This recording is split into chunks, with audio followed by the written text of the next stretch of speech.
Hello, and thank you for joining me on another episode of the Tech Exec podcast. I'm your host, Aviv Ben-Yosef, and I help creating engineering teams that move the needle. This week, we're going to be talking about getting rid of your heroes.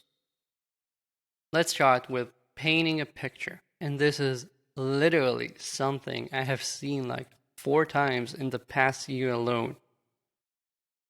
You have one of your early employees who might still be an individual contributor, or they might have moved to some management capacity. That person is an amazing asset. Whenever there's a slack in the middle of the night, they wake up and they fix the issue. They are the ones customer success ring up when they need quick help.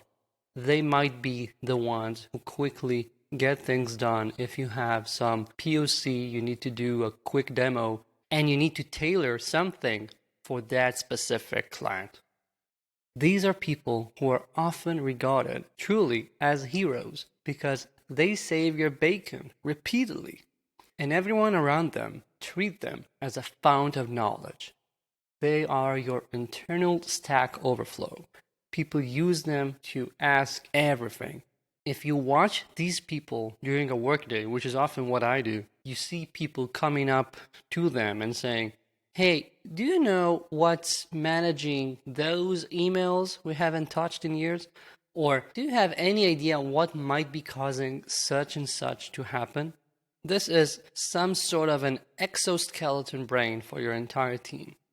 And you know what? This is the least healthy kind of behavior you can accept.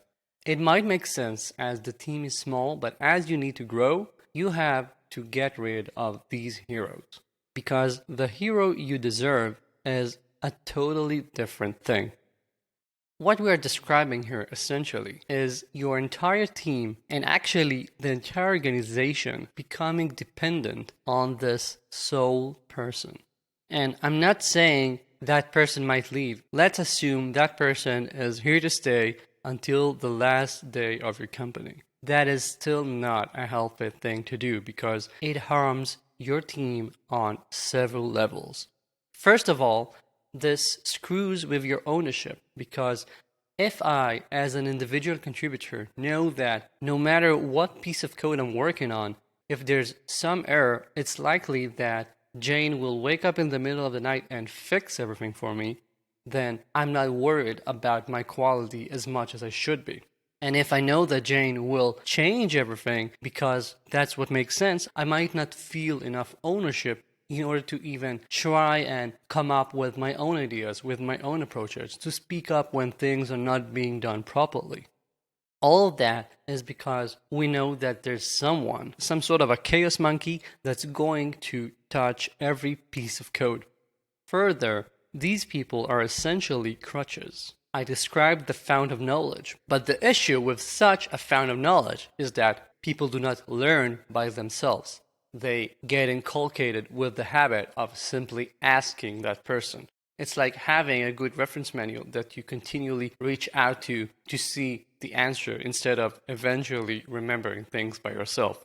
I don't mean that you have to remember everything. I do mean that if you constantly have to reach out to someone who might not be able to answer you in those 5 minutes, you are wasting a lot of time, you are putting yourself out of flow, you're definitely putting that hero coder out of his or her flow. And even more, when these people get management responsibilities, they usually are the worst coaches for their employees. Instead of teaching whoever is under them to become independent, to be able to answer the questions, to be able to know what parts of the code need to be touched, to be able to become a truly self-actualized person in the company, they are standing in the way. They're stopping them, not intently. There's no harmful thinking here, no maliciousness. This is simply the way they operate by default, and you have to stop it. Because I've helped companies where the executive would come to me and say, I've got 2, 3, 4, whatever, new hires who are here for months and they are still not independent. They're still not as effective as I would have expected based on their experience, based on the recommendations we've got, based on even prior knowledge of how they work in different companies. And they come up to me and they say, what is going on? And the reason often is the fact that the hero coder is standing in the way. When you want to learn something and you come up to the person who knows, you go to your fount and you ask them, say, what should I do about X? A good coach would not bluntly provide you with the answer and that's it. A good coach will help you realize when you should be digging deeper, provide you with the background, letting you stumble for yourself. Each case deserves a different kind of action to slowly but surely build up your expertise. Coaching is hard. It definitely is way harder for the person that has all the answers, because you can be done with air quotes with the problem by simply providing the answer and be done in 5 seconds, or you can treat it as a learning opportunity, but that would require you to work so much harder. You'll have to invest time thinking how the person should be approaching the issue. What would be the best way for them to learn from this? Yes, it is hard, but again, this is a must. You have to get rid of your heroes. They can remain some sort of a hero as a fountain of knowledge anyway, but they should not be the only ones capable of doing such work. And now we turn the spotlight onto you. You have to do some good coaching here, because you need to talk with that hero and help them become an engineering force multiplier.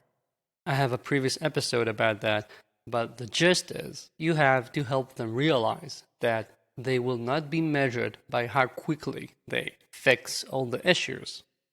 But the real performance boost that you want to see here is how they help their entire team become better as a whole. Because that specific hero can only work 24 hours a day if they want. But by enabling and making everyone around them better, they can provide you with hundreds of hours of better productivity easily. That's how they can provide the most impact. That's the most brilliant thing they can do for the team. And that's exactly what they should be focusing on. So you don't have to physically kill your heroes, but you have to put a stop to this. This is a culture issue that should not remain for too long. It's a sort of a crutch that you all need to get rid of. Do it and get rid of them. Really, that's it. That's the gist of this episode. So thank you for joining me as always. If you haven't subscribed yet, click on the link in the show notes and subscribe to the Change Catalyst newsletter for tech executives. I promise you, you're gonna get tens of thousands of dollars worth out of it. I should be charging for it, but I'm just nice that way. And if you don't get that value, I'll give you your money back. Link in the show notes. As always, thank you for joining me. Talk soon.